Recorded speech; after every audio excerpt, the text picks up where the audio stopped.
미국인들은 자아는 제국주의를 싫어하는데 행태는 제국주의예요. 이 둘 다 진실이에요. 제가 잘 드는 예는 카지노 하우스예요. 카지노 하우스에 모여갖고 각국이 카지노를 치는데 독일하고 일본이 너무 잘하는 거예요. 네. 그럼 새벽에 미국이 갑자기 은쟁반을 두고 가요. 그러면 여태까지 땄던 칩을 올려놔야 되거든요. 떼어줘야 돼요. 그래야 내일도 이 카지노 하우스를 한다라고 미국 얘기하는 거예요. 내일도 와서 게임하고 싶어? 그러면 내야지 이렇게 되는 건데 독일하고 일본은 잘했어요. 근데 중국이 안 하네. 중국이 그냥 안 하는 정도가 아니라 옆에다가 새로운 카지노 하우스를 만들려고 하고 있는 거죠. 미국 입장에서는 선을 넘은 지 꽤 됐어요. 그래서 우리는 지금 어떤 시대로 들어가냐면 미국의 백색 거성 시대로 들어가는 거예요. 미국의 힘은 좀 더 강해질 것처럼 보이고 좀 더 화려하고 좀 더 미국 중심의 세계가 펼쳐질 가능성이 높아요. 미국이 절제했던 어떤 제국주의적인 모습이 오히려 더 만개할 거예요. 이거는 트럼프 개인의 개성으로 보면 안 돼요. 미국의 구조라고 봐야 돼요. 트럼프 이후에 민주당이 정권을 잡아도 별로 다르지 않을 거예요. 이 책에서도 강조하지만 미국은 판을 바꾸는데 아주 귀재예요. 게임 체인저. 그렇죠. 저렇게 큰 덩치가 어떻게 순식간에 판을 뒤집는지 신기할 정도로 확 바꿉니다. 그러니까 이제 1등을 하는 거거든요. 앞으로도 계속 유연성을 발휘할 거라고 저는 보고 있고요. 지금까지 고정된 것을 고정됐다고 받아들이면 안 돼요. 네, 오늘은 제가 잘 모르는 분야의 전문가분을 모셨습니다. 한양대학교 비트코인 화폐 철학과의 오태문 교수님 모셨습니다. 어서 오세요. 안녕하세요. 네, 교수님 학과 이름에 대한 질문 많이 들으셨을 것 같아요. 네.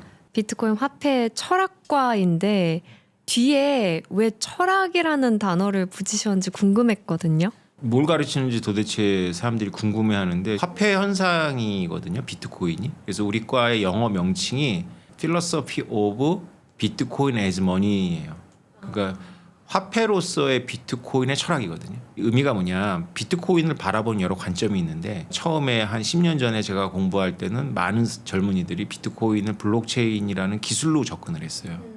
그래가지고 좋은 점도 있는데 대부분은 비트코인을 놓쳤죠. 왜냐하면 비트코인은 가장 먼저 나온 블록체인이지만 가장 낡았기 때문에 이 기술로 접근한 분들은 이더리움이나 다른 걸로 빠르게 신기술로.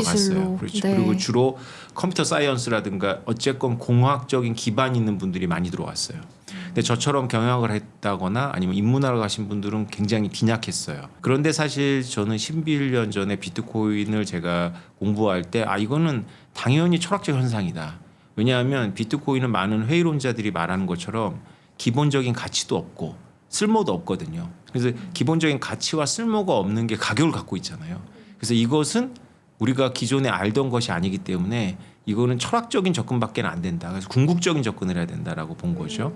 그리고 그게 저는 맞았다고 생각해요. 왜냐하면 11년 동안 저는 일관되게 계속 이렇게 인문학적이고 철학적인 관점에서 비트코인을 분석하고 글을 쓰고 강의를 했는데 점점 시간이 지날수록 사람들이 비트코인을 기술적인 현상이라기보다는 지정학적이거나 인문학적이거나 어떤 무엇이 됐건 간에 기술적이지 않은 것에 어떤 의미를 부여하고 있거든요. 이제 막 그게 전반적인 분위기가 됐어요. 그러면 그걸 다 아울러서 우리가 비트코인 인문학과라고 해야 되냐, 비트코인 경제학과라고 해야 되냐, 비트코인 경영학과라고 해야 되냐, 비트코인 국제정치학과라고 해야 되냐, 다양한 이름 붙일 수 있지만 이 모든 걸 아우르는 게 철학이에요. 그래서 비트코인 화폐 철학과라고 이름 붙인 거죠. 저는 이 학과가 생겼다는 것만으로도 굉장히 의미 있다고 생각하거든요. 예를 들면 뭐 제가 뭐 나는 빵이 좋아라고 해서 건강빵 학과 이렇게 만들 수 있는 게 아니잖아요. 학과로 만들어진다는 것 자체가 어떤 터닝 포인트지 않을까 싶은데. 그렇죠. 우리나라에서만 최초가 아니고요. 전 세계적으로도 인문대학에서 비트코인 이름을 넣어갖고 그다음에 철학이라는 걸 넣어서 과를 만든 거는 한양대학교가 최초입니다. 그 10몇 년 전에 비트코인을 발견하셨다고 하셨는데 저는 이 발견이라는 단어를 쓰신 것도 재밌었거든요. 그런 단어를 쓰신 의도도 궁금했고 또 어쩌다가 발견을 하게 되셨는지 궁금했어요. 그렇죠. 사토시 나카모토가 비트코인을 발명했잖아요. 그래서 사토시 나카모토 빼놓고는 우리 모두는 비트코인을 발견한 운명에 있는 거죠. 근데 이제 발견을 언제 하느냐가 관건인 거예요. 저는 11년 전에 발견을 한 거고 지금 발견하실 분들도 있는 거고 앞으로 이제 계속 발견해 나갈 텐데 비트코인이라는 것이 너무 새로운 현상이니까 이것을 발견한다라고 표현을 했지만 이게 사실 철학적으로는 재발견이죠. 왜 재발견이라고 우리가 해야 되냐면 비트코인을 우리는 처음 보지만 사실 비트코인에 내재되어 있는 현상은 우리가 익숙한 현상이에요. 화폐 현상이거든요. 근데 우리는 화폐를 아무 생각 없이 쓰고 있다가 비트코인이 돈이라는 이름으로 나왔기 때문에 돈에 대해서 생각을 해보는 거죠. 그러면서 재발견을 하게 되는 거죠. 그래서 제가 비트코인을 발견했다는 말을 쓸 때는 재인식, 재발견이라는 개념이 굉장히 강하죠. 교수님께서 경영학을 전공하셨잖아요. 저도 대학생 때 경영학을 공부했는데 혹시 그때 대학생 때 공부했던 것들이 비트코인이랑 연결된 부분이 있었을까요? 압도적이죠. 그래서 제가 비트코인을 발견해갖고 제일 먼저 책을 쓴 다음에 제일 먼저 쫓아간 데가 경제학자들한테 제가 이 큰일 났다. 비트코인에서 난리가 일어났다라고 했는데 전부 시큰둥한 거예요. 경제학자들이요? 경제학자들이. 대놓고 무시하는 분들도 있었고. 그러니까 경제학을 공부하신 분들은 이걸 놓쳐요. 근데 제 선배들 중에 저랑 같은 백그라운드가 있는 분들, 경영학이나 무역 쪽에 있는 분들은 비트코인에서 열려 있더라고요. 설명하면 이해를 해요. 왜냐하면 본인들이 원재료 같은 거를 수입 수출하면서 아프리카 내륙 국가들 상대해 보면서 송금이 얼마나 어려운지를 알거든요. 경험해봤거든요. 그게 교과서로는 안 가르쳐 주는 거예요. 실제 해보면 그게 엄청 짜증나고 따분하고 골치 아픈 일이라는 걸 아니까 비트코인이 그런 아프리카나 동남아시아하고 송금할 때 유력한 방법이 될 거다라는 저의 말에 귀를 기울이는 거죠. 그러니까 어느 학과든 열려있는 사고를 가지는 게 진짜 중요하겠네요. 사실 저도 비트코인에 대해서 선입견이 좀 있었던 것 같아요. 왜냐하면 이 책에서도 쓰셨지만 비트코인에 대한 지식이 일단 없었고요. 관심이 없었고 그리고 주변에서 이상한 소리를 많이 들은 거예요. 비트코인으로 돈을 번 그 졸부들의 자랑하는 소리. 그런 거를 듣다 보니까 아 비트코인은 불로소득으로 사람들이 저렇게 과시를 하게 만드는 수단이다. 이렇게 인식을 하고 있다가 교수님이 책을 보고 비트코인에 대한 이 세계가 완전 달라진 거예요. 이 책에서도 쓰신 것처럼 비트코인을 빙자해서 국제 질서에 둔감한 우리나라 사람들에게 어떤 경종을 울리는 책이라고 하셨잖아요. 네. 제 스스로가 지금 세상이 어떻게 변해가는지 전혀 모른 채 문을 닫아놓고 있는 흥선대원군 같다는 생각이 들었거든요. 그러면서 아, 이 세계를 제대로 배워야겠다. 교수님 모셔서 비트코인이 나오게 된 이 시대적인 흐름, 지정학 질서에 대해서 배워야겠다. 이런 생각이 들었습니다. 그래서 교수님께서 이 책에서 써주신 것처럼 제2차 세계대전 이후의 세계 질서에 대해서 좀 간단하게 설명해 주시면 좋을 것 같아요. 이 경제학을 저도 평범한 사람들보다는 더 많이 공부했다고 보고 있어요. 물론 뭐 직업적으로 경제학을 공부한 분들에 비해서는 뭐 정말 어린 아이지만 그럼에도 불구하고 기본 ABCD는 제가 떼지 않았나 싶은데 경제학에서 하나도 가르쳐주지 않은 게 있어요. 그게 뭐냐면 세계의 모든 경제 상거래의 기반은 항공모함이다라는 거를 저는 경제학 교과서 어디에서도 못 봤어요. 아, 항공모함이라 하면 그 세계 질서를 평화롭게 유지시켜주는 그렇죠. 군사력. 그렇죠. 그러니까 경제학은 제가 90학번이거든요. 그러니까 제가 90년대, 2000년대 공부했을 때 그 20년, 그러니까 제가 20대하고 30대를 보낸 그 20년이 세계 역사에서 굉장히 유례가 없는 시대예요. 냉전이 끝났고 우리가 경제학적으로 골디락스라고 하는 게 펼쳐졌고 대통령으로는 클린턴 대통령 시절이에요. 클린턴 대통령 그러면 어떤 느낌이 있나요? 일단 굉장히 세계 평화를 중시하고 그 사람 자체가 에너지가 밝잖아요. 네. 그러니까 활력 있고 그 당시에 되게 젊었고 맞아요. 어쨌건 그 시대를 우리가 생각해 보면 좀 밝아요 세계가.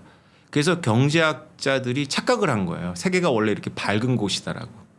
팍스 아메리카나 그렇죠. 그 느낌인 거죠. 그래서 경제학자들은 정치적인 어떤 설명 툴도 인간이 합리적이다라는 전제에서 거래로 본 거예요. 그러니까 예를 들어서 우리하고 미국과의 관계도 미국이 우리한테 안보를 제공하고 우리는 미국을 대신해서 중국에 대해서 봉쇄망을 만들어 놓고 뭐 이런 식의 어떤 거래로 경제학은 기본적으로 봅니다. 인간을 다른 동물하고 구별해서 보는 거죠. 근데 오히려 이 정치학이라든가 혹은 그보다 더 깊게 들어가면 동물 사회학에서는 인간을 그렇게 특별한 존재로 보지 않아요.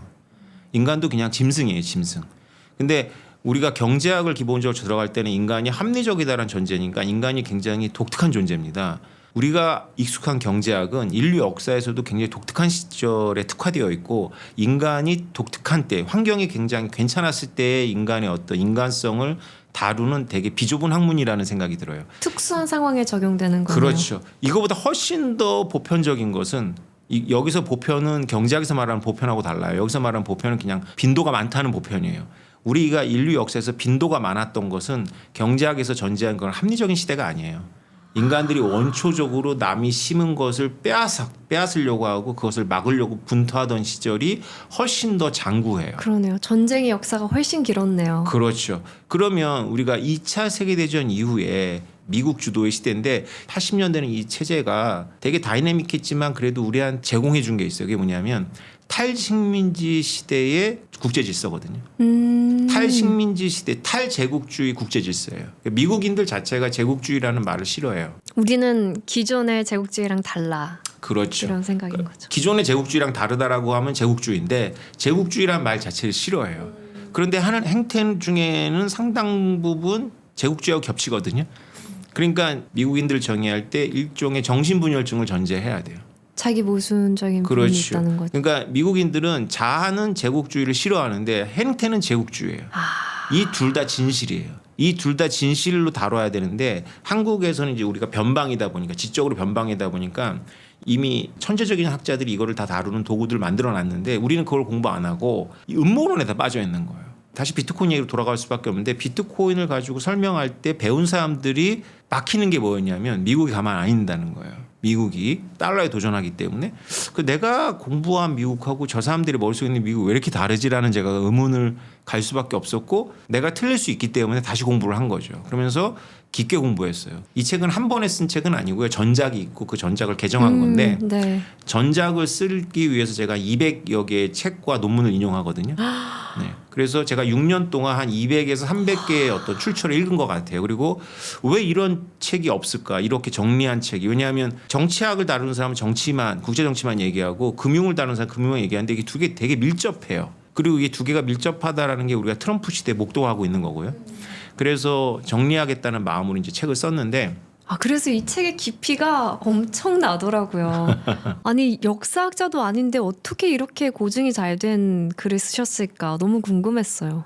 이 분야는 제 분야가 아니기 때문에 공리라는 거를 제가 밀어붙일 수가 없어가지고 어쩔 때는 제가 분명히 어디서 읽은 건데 인용된 주류 학자의 책을 찾으려고 도서관에서 하루 종일 시간 보내고 그걸 못 찾은 적도 있어요. 그러니까 일부러 다 넣은 거예요. 그래서 다행히 이 책이 나온 지 한 4년 됐거든요. 이 전작을 포함해서. 주류 학자들이 이 책을 많이 읽었다는 제가 소문을 들었는데 공격이 안 들어오고 딴지 있어요. 걸 수가 없는 거죠. 네, 인용을 네. 잔뜩 집어넣었거든요. 그래서 난이도가 굉장히 높았는데 다 읽고 나니까 똑똑해진 것 같은 그 예. 뿌듯함이 엄청난 책이었어요. 감사합니다. 그러면 그렇게 미국이 주도해서 만든 세계 질서에서 달러 시스템은 어떤 역할을 해왔던 거예요? 미국에게는? 미국은 공식적으로 제국이 아니에요. 그래서 미국은 제국이 아니니까 세금을 걷지 않았어요. 예를 들면 만약에 미국이 제국이라면 자기네들이 2차 세계대전을 이기고 나서 자기네들이 점령지인 서유럽과 동아시아에 총독부를 만들어 갖고 세금을 걷어야죠. 늘 그렇게 해왔죠. 다른 제국들이. 그렇죠. 그런데 미국은 육군이 너무 약해요. 인구가 전 세계 투영하는 미국의 파워 중에서 제일 약한 게 인구예요. 그래서 기존의 제국처럼 자기네들의 엘리트들을 각 지역에다가 파견할 수가 없었어요. 그래서 그 각 지역의 토 세력과 타협을 이룬 거죠. 니네가 통치를 해.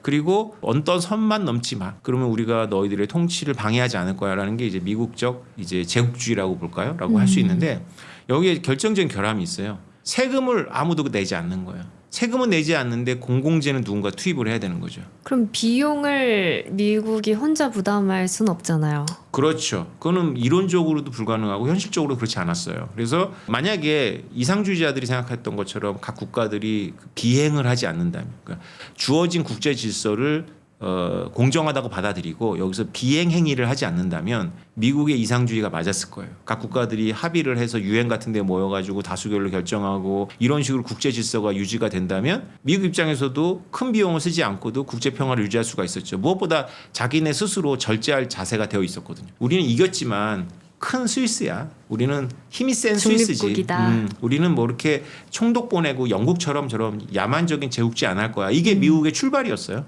그런데 비행이 저질러지는 거죠.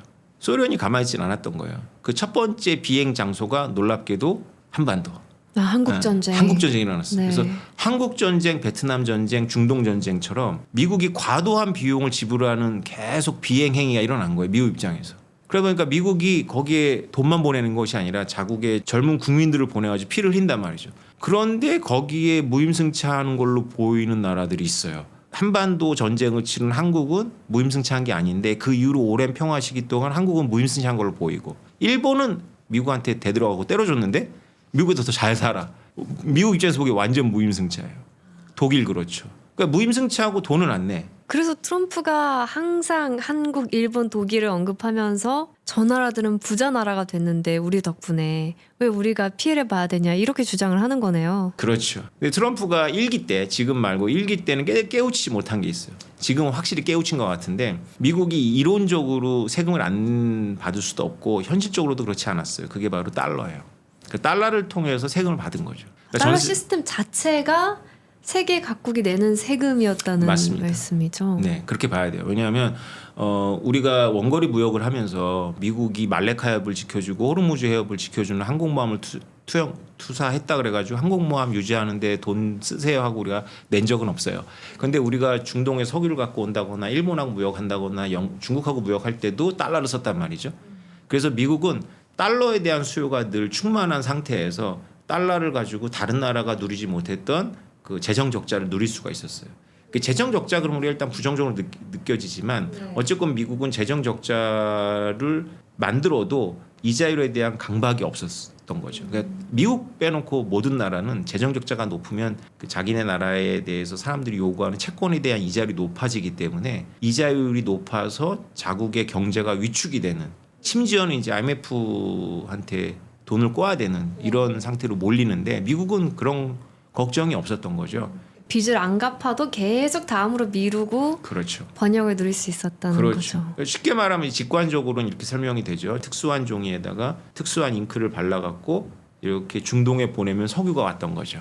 그렇게 생각하면 달러도 비트코인만큼이나 비현실적인 느낌도 있네요. 맞습니다. 본질적으로는 화폐 현상 자체가 모순이에요.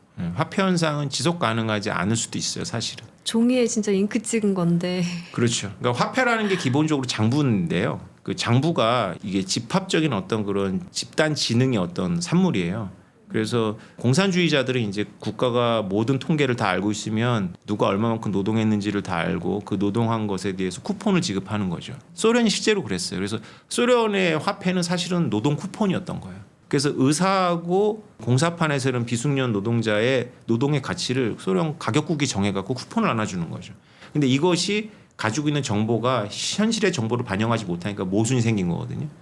이거보다는 그냥 시장에서 결정되는 정보가 더 지속 가능하다라고 본 게 자본주의 시스템인데 어쨌건 화폐는 국가가 손을 대건 안 대건 정보를 기본적으로 왜곡을 해요. 정보를 기본적으로 왜곡하는 대표적인 사례가 카오리 조개라는 시스템이에요. 카오리 조개는 우리가 조개 껍데기를 화폐로 사용했다는 얘기는 우리가 다 알잖아요. 네. 근데 조개 껍데기 화폐가 대항해 시대 때 실제로 쓰였고 19세기까지 일상적으로 쓰였다라는 것에 대해서 대부분 사람들 몰라요. 19세기까지 쓰였다고요? 네. 비교적 최근인데요. 맞아요. 카오리 조개라는 특수한 지역에서 나오는 아주 예쁜 조개인데요. 배 밑에다가 그걸 잔뜩 싣고 다녀요. 푸대에 넣어갖고. 지금 생각하니까 되게 우스꽝스럽다. 그렇죠. 그래서 19세기까지 카오리 조개를 화폐로 썼어요. 그러니까 물론 이제 고액은 은으로 했는데 소액은 이 카오리 조개로 해결을 했어요. 그런데 이 카오리 조개가 비슷한 게 다른 지역에서 장뜩 있다는 걸 발견한 거야. 그러면 기존의 카오리 조개를 관습적으로 쓰고 있었는데 이미 이걸 발견한 사람들은 너무 쉽게 저비용으로 얻는 거죠. 그래서 그거를 유포하기 시작하면서 이제 조개가 가치가 무역에 폭락하겠죠. 네. 그러면서 이제 나중에 이거를 잡았던 사람들은 엄청난 그 손해를 보는 거죠. 왜냐하면 어디선가에 비슷한 카오리 조개가 있다라는 거를 이 사람들은 정보를 늦게 알았으니까. 그러니까 이런 식으로 완벽한 화폐 시스템은 없어요. 지금 제 말 속에는 어떤 이제 비밀이 있냐면 화폐라는 게 정보 시스템이구나라는 걸 이제 설명을 해야 되거든요. 이거는 제가 한 말이 아니라 미제스라는 걸출한 오스트리안 경제학자가 한 말이에요. 제가 비트코인을 발견하고 여러 책을 읽으면서 너무나 이게 희한한 현상이니까 해석하고 싶어서 여러 책을 읽었는데 저한테 인사이트를 제일 많이 준 게 미제스예요. 그래서 화폐에 대해서 이분은 굉장히 깊게 고민했고 화폐가 정보 시스템이라는 걸 이미 알고 있었어요. 그리고 그 정보 시스템이기 때문에 비트코인이 화폐가 되는 거예요. 좋은 화폐가. 비트코인은 정보를 갖고 있어요. 그러니까 화폐가 이런 종이나 이런 금 같은 게 아니고 금이나 종이라 할지라도 그것은 기본적으로 정보를 담고 있어요. 카오리족에도 정보를 담고 있기 때문에 화폐 시스템이었는데 정보를 담고 있다는 말 속에는 우리 인간이 영리해 갖고 그 정보를 해킹할 수가 있는 거죠. 카오리족에는 해킹을 당한 거예요. 중앙은행이 발행하는 화폐는 중앙은행가들이 늘 해킹해요. 어떤 식으로? 이자율을 자기 마음대로 바꾸는 거죠. 이자율 조작으로. 그래서 자기네 은행들의 클럽에 가까일수록 빨리 정보에 노출되는 거죠. 인플레이션 화폐는 기본적으로 빨리 꾸는 사람이 유리한 거예요. 그럼 빨리 꾸는 게 공평하게 빨리 꾸는 게 아니라 상대적으로 사회적 포지션도 높아야 되고 인맥도 좋아야 되고 또 돈도 많아야 되고. 정보의 비대칭성 때문이네요. 정보가 비대칭한 것도 있고 정보가 아무리 이렇게 공평하게 하려고 해도 사람들마다 그 지적 수준이라든가 능력이 다 다르기 때문에 그게 이제 자연스럽게 그렇게 되는 거죠. 그래서 이 화폐라는 이 불완전한 시스템을 누군가가 통제하는 것이 우리로서는 더 공평하다고 믿는 게 생긴 거예요. 그게 국왕이었고 제국이었는데 이제 미국 얘기로 다시 돌아가면 1945년도 시스템에서 전 세계 모든 국가들이 심지어는 소련과 중국까지도 네. 이 화폐라는 이런 위험한 거를 그래 미국 니네가 다뤄 이렇게 합의가 된 거죠. 그래서 미국이 그거를 다루기 시작한 거예요. 다루면서 미국이 공평한 장부를 만드는 어떤 임무를 부여받았는데 미국만 이 화폐 시스템에 또 불공정성을 부여해서 자기네들이 그러니까 미국이 위기에 빠질 때마다 이거를 불공정하게 운영하는 거죠. 대표적인 걸 우리가 찾는다면 이 책에 설명하지만 프라자 합의. 일본을 그냥 한 대 때려버린. 그렇죠. 일본이 미국에게 굉장히 순종적이거든요. 지금도 네. 마찬가지지만. 근데 미국 말을 잘 들었던 일본을 두 번이나 이 시스템에서는 뒤통수를 때렸어요. 1971년도에 8월 15일. 우리는 8월 15일이 어떤 날인가요? 광복절이죠. 네. 일본에게 8월 15일은 어떤 날인가요? 치욕의 날? 패전이죠. 패전. 8월 15일을 딱 집어갖고 닉슨 쇼크를 만듭니다. 우리한테 반일이 있는 거 이상으로 미국의 그 워싱턴에는 반일의 컨센서스가 있어요. 근데 저는 그럴 수밖에 없을 것 같은 게 일본이 진주만 공습으로 먼저 공격을 했고 근데 그 이후에 미국이 어쨌든 한국 전쟁을 거치면서 계속 물자도 지원해주고 기술도 도와주고 일본이 지금 잘 살 수 있게 된 게 미국의 도움이 컸잖아요. 그러니까 우리도 이제 좀 너네의 도움을 받아야 된다 이런 생각이 있는 거 아닐까요? 그런 것도 있고요. 그 지정학적인 현실주의적 관점에서는 일본은 미국의 변경 국가예요. 미국하고 변경 국경을 국가. 맞대고 있어요. 태평양 그렇죠. 거기에 별다른 국가가 없기 때문에 맞습니다. 그러니까 미국은 제국이기 때문에 기본적으로 세계 제국이냐 지역 제국이냐 차이가 있을 뿐이지 미국은 약할 때도 지역 제국이었거든요. 그러니까 미국은 약할 때도 서방구에서는 왕초예요. 그러니까 우리가 이제 제국을 둘로 나눠야 되는데 세계 보편 제국이 있고 지역 제국이 있어요. 지역 제국은 그 지역에서 이제 왕초거든요. 그러니까 중국이 지금 추구하고 있는 게 세계 제국이 아니라 지역 제국인데 미국이 그걸 용납 안 해요. 미국하고 변경 국가 중에 미국의 말을 안 듣는 나라 상상할 수 있어요? 멕시코, 캐나다? 쉽지 않죠. 변경 국가는 아니지만 가깝잖아요. 중남. 네. 예. 일본은 미국의 변경 국가예요. 그래서 미국이 개항시켰잖아요. 그쵸. 그냥 함대가 네. 가서. 근데 미국 본토 캘리포니아에서 일본을 보면 엄청 멉니다. 근데 알래스카에서 보면 어떨까요? 바로 아래예요. 일본 관리해야 돼요, 미국. 미국이 세계 제국을 포기하더라도 지역 제국으로서 자국의 안보를 위해서 일본을 관리해야 돼요. 일본을 관리하지 않고 일본을 키워줬을 때 어떤 일이 벌어지는지를 진주만 때 미국이 배웠어요. 근데 지금은 또 일본의 군사력이 증강되기를 바란다면서요? 모순이죠. 그래서 미국의 이 국제 정치 중에 일본에 대해서는 늘 이 모순을 이해해야 돼요. 일본은 본인들이 미국한테 핵폭탄을 맞았기 때문에 미국 무서운 거를 세계에서 제일 잘 알고 있는 국가예요. 그래서 일본은 우리보다 훨씬 더 저자세로 미국을 대합니다. 근데 미국은 일본을 믿지 않아요. 쟤네들이 저렇게 하지만 힘이 생기면 우리한테 덤비는 애들이야. 그래서 한국에게는 굉장히 우리가 이걸 안다면 우리한테 좋은 찬스인데 한국에 대해서는 미국이 그런 경계심이 없어요. 그래서 미국이 웬만하면 일본보다는 한국을 더 파트너로 삼고 싶어요. 근데 우리가 미국한테 그렇게 저자세가 아닌 거죠. 미국이 한국에 대해서 두려움을 느낀다는 얘기는 들어본 적 없어요. 근데 1980년대, 90년대 미국의 일본을 두려워하는 마음은 지금의 중국을 두려워하는 것보다 훨씬 컸어요. 1980년대 일본은 대단했거든요. 그래서 미국의 모든 경영학 교과서가 일본에 대한 공포 아니면 일본을 따라 배우자라는 거였어요. 그래서 그걸 그대로 90년대에 한국에서 우리가 배운 거죠. 그만큼 미국이 일본을 두려워한단 말이에요. 말이죠. 그래서 되게 좋은 질문인데 지금은 중국을 봉쇄해야 되는데 가장 최선의 파트너가 일본이라고 생각을 해요. 그럼에도 불구하고 19세기 말하고 되게 비슷해요. 19세기 말에 러시아를 봉쇄하는데 일본이 미국한테 좋은 파트너였거든요. 일본이 러일 전쟁에서 이기도록 미국이 많이 뒤에서 힘을 썼죠. 그런데 일본이 강해지고 나니까 감당이 안 되는 거예요. 일본은 바로 미국의 이익을 반하는 행동을 하죠. 진주만을 그대로 때려버렸잖아요. 미국은 늘 기회가 있으면 일본에게 무장해라. 말레카협부터 아시아까지의 항공 해상로는 니네가 맡아란 말을 하지만 또 한편으로는 미국은 일본이 그렇게 막 군사 강국이 되면 아마도 중국에 대한 두려움 같은 걸 느낄 거예요. 근데 미국이 그렇게 견제하던 일본이 군사력을 증강하길 바란다는 거는 그만큼 지금 중국의 부상이 심상치 않다는 거잖아요. 맞습니다. 지금 미국 이 달러 시스템에 유일하게 도전하고 있는 게 중국 아닌가요? 그렇죠. 중국의 도전은 노골적이에요. 통계를 보면 바로 나타나는데 중국은 지금도 대미 무역 흑자국 1위입니다. 그러니까 미국에서 돈을 제일 많이 벌어가는데 미국 채권 보유량은 일본보다 적어요. 얼마 전에 3위로 떨어졌어요. 영국보다 적어졌어요. 그러니까 영국하고 일본은 전부 미국이 하자면 하는 나라들이에요. 영국도 대서양 건너서 있기 때문에 일본과 위치가 똑같아요. 미국 입장에서는 관리해야 될 변경 국가예요. 영국하고 일본은 미국이 꼭 안고 가는 나라인데 이 두 나라가 미국 채권을 1, 2위로 갖고 있어요. 근데 이 두 나라는 늙었잖아요. 보기에. 이렇게 활기차지 않잖아요. 근데 중국이 사실 1위를 했어야 되고 네. 오랫동안 1위를 했거든요. 근데 시진핑 주석이 되면서 중국인들의 사고가 바뀐 거예요. 그래서 우리가 왜 저 미국 같이 나태한 애들 먹여 살리냐라고 하면서 제일 먼저 한 게 미국 채권 안 산 거예요. 2012년 정도부터. 네. 그럼 이게 어떤 룰이 보이지 않는 룰이 있었냐면 미국한테 돈을 벌어. 오케이. 그러면 미국한테 번 돈으로 다시 미국 자산을 사주는 거예요. 그래서 미국 입장에서는 경상수지는 적자인데 자본수지 흑자가 돼서 밸런스를 맞춰주는 거거든요.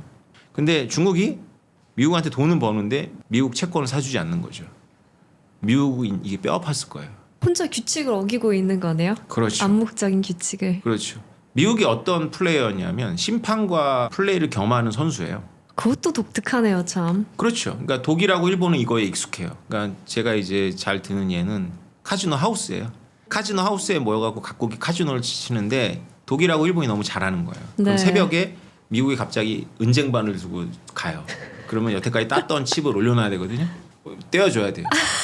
그래야 내일도 이 카지노 하우스를 한다라고 미국 얘기하는 거예요. 아. 내일도 와서 게임하고 싶어? 그러면 내야지 이렇게 되는 건데 독일하고 일본은 잘했어요. 근데 중국이 안 하네. 중국이 그냥 안 하는 정도가 아니라 옆에다가 새로운 카지노 하우스를 만들려고 하고 있는 거죠. 미국 입장에서는 선을 넘은 지 꽤 됐어요. 이 책에서 계속 말씀하시는 게 결국 비트코인은 지정학적 무기다. 미국이 쓸 수 있는 무기다. 이렇게 주장을 하셨는데 그러면 트럼프가 이 비트코인을 통해서 중국의 체제를 어떻게 뒤흔들 수 있는 건지 그게 트럼프가 궁금했어요. 비트코인을 가지고 중국의 체제를 뒤흔든다는 생각을 하는지는 정확하지는 않은 것 같아요. 잘 모르겠어요. 어떤 생각을 하는지. 근데 분명한 거는 트럼프가 달러 스테이블 코인을 꺼내 들었을 때는 중국의 금융 개방을 유도하겠다는 의지도 있는 거예요. 그 달러 스테이블 코인이 좀 더 명확하고 트럼프한테는 그리고 정말 좋은 수예요. 미국 입장에서는. 근데 이 책에서는 제가 잘 이해가 안 됐던 부분은 달러 스테이블 코인 시대가 오는 건 미국 체제가 끝난다는 걸 의미할 거라고 하셨거든요. 그렇죠. 왜 그렇게 되는 거죠? 별의 진화라는 게 있어요. 그러니까 별이 우리 태양 같은 건데 그 놀랍게도 지금 태양은 되게 안정적인 상태를 지나고 있는데 이게 이제 핵융합이 거의 끝나면 엄청 커져요. 그 백색 거성이 되거든요. 그때가 훨씬 더 밝고 에너지를 많이 방출하죠. 근데 그게 끝에 다다른 거예요. 그래서 제가 이거를 이제 이 백색 거성에 비유를 하는데요. 미국이 원래 달러를 굉장히 절제한 거죠. 왜냐하면 전 세계 각국의 위인을 만든 로컬 통화를 존중한 거예요. 그래서 우리가 다 중앙은행이 있잖아요. 자국의 화폐들. 그렇죠. 네. 미국이 몰렸어요. 그래서 지금 그 세계 100여 개 국가의 로컬 통화의 건강성에 미국이 신경 쓸 만한 여력이 없어요. 일단 미국 달러를 살려야 되거든요. 그래서 우리는 지금 어떤 시대로 들어가냐면 미국의 백색 거성 시대로 들어가는 거예요. 미국의 힘은 좀 더 강해질 것처럼 보이고 좀 더 화려하고 좀 더 미국 중심의 세계가 펼쳐질 가능성이 높아요. 네. 달러만 해도 우리나라에서 이제 달러 스테이블 코인 때문에 우리나라에서 한 30-40%는 달러가 잠식할 수도 있어요. 원화를 기본적으로 쓰겠지만 어떤 거래에서는 우리가 달러를 쓸 거예요. 특히 외국인과 관련한 거래에서는 우리가 바로 달러로 지불해야 될 가능성이 되게 높아요. 예. 그러면 이제 우리나라 중앙은행은 선택지가 없거든요. 원화에 대해서 재량권을 발휘 못해요. 그냥 미국을 추종해야 돼요. 안 그랬다가는 큰일 나거든요. 이런 식으로 이제 우리만 그러겠어요. 전 세계가 이렇게 되는 거니까. 미국의 시대가 끝난 거라면 왜 더 미국적이 되지? 그렇죠. 미국이 절제했던 어떤 제국주의적인 모습이 오히려 더 만개할 거예요. 트럼프 이후에 민주당이 정권을 잡아도 별로 다르지 않을 거예요. 립 서비스만 할 거예요 아마. 바이든이 트럼프 1기 정책을 뒤집지 않았거든요. 이거는 트럼프 개인의 개성으로 보면 안 돼요. 미국의 어떤 구조라고 봐야 돼요. 그래서 이 끝에 뭐가 있는지 저는 몰라요. 어쨌건 이 시대를 지나가겠죠.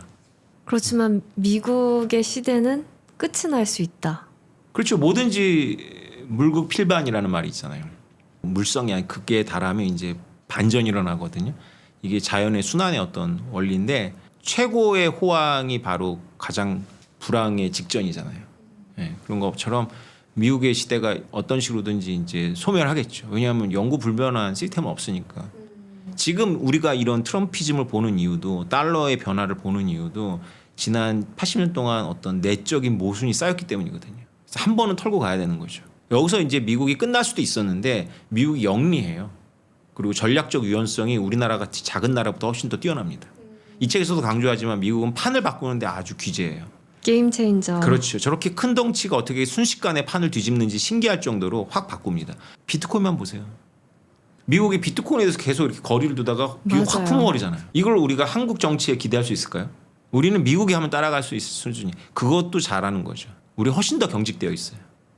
그러니까 미국은 굉장히 크지만 되게 유연하게 변합니다. 그러니까 이제 1등을 하는 거거든요. 앞으로도 계속 유연성을 발휘할 거라고 저는 보고 있고요. 지금까지 고정된 것을 고정됐다고 받아들이면 안 돼요. 그러면 미국이 점차 쇠락해서 물러나게 되더라도 중국이 그 자리를 차지하기는 어렵다고 생각하시나요? 그런 주장이 한때 있었죠. 평화로운 패권의 이항을 믿었어요. 대한민국의 지식인들이. 불과 10년 전에. 중국 난리 났을 때 있었잖아요. 그렇죠. 불과 10년 전에 저처럼 이런 책을 썼다 그러면 아마 욕 바가지로 먹었을 거예요. 그때 사람들은 좀 낭만적이었어요. 미국이 패권을 중국한테 이양한다. 최소한 태평양 지역에서는. 그런 게 우리나라 한국 지식사회의 주류였어요. 다수였죠. 저처럼 미중 간의 갈등이 있을 거야. 그다음에 미국이 중국 손볼 거야. 라는 말 자체를 듣지 않으려고 해요. 근데 지금은 이제 그게 기정사실화됐잖아요. 부인하지 못하죠. 여기서 이제 우리가 고민해야 될 건 중국이 과연 미국한테 어떤 카드를 쓸 수 있느냐. 별로 없어요.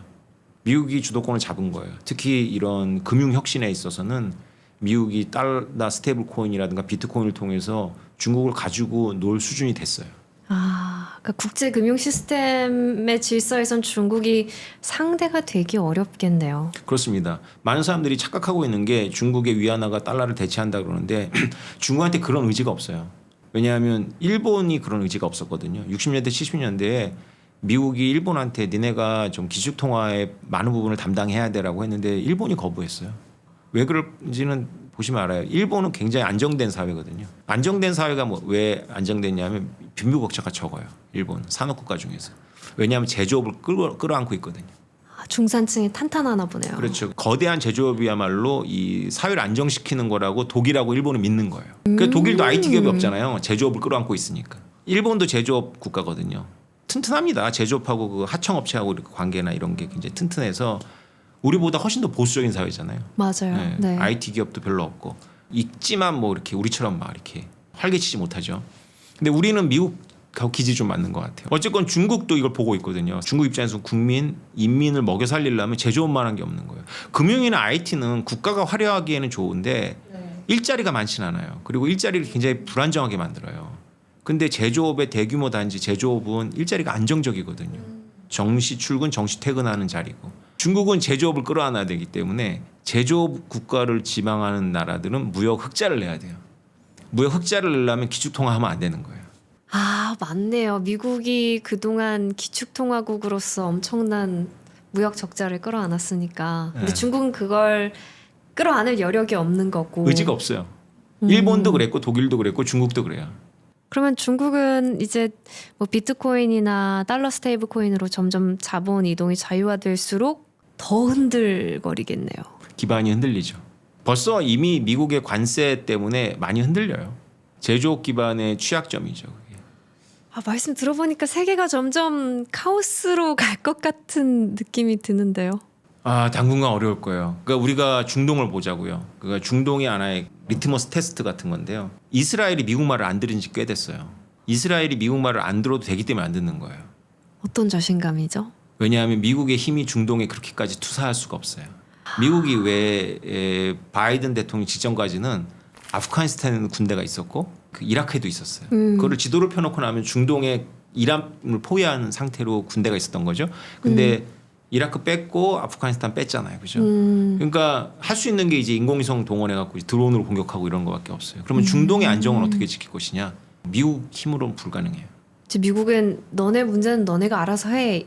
이런 스탠스로 가고 있는 거죠. 그렇죠. 그럼에도 불구하고 중동 안정은 세계 안정이잖아요. 그럼 중동의 안정을 지켜야 되잖아요. 근데 중동에는 질서 변경자가 있어요. 큰 이란이라는. 그럼 이란을 제어해야 되잖아요.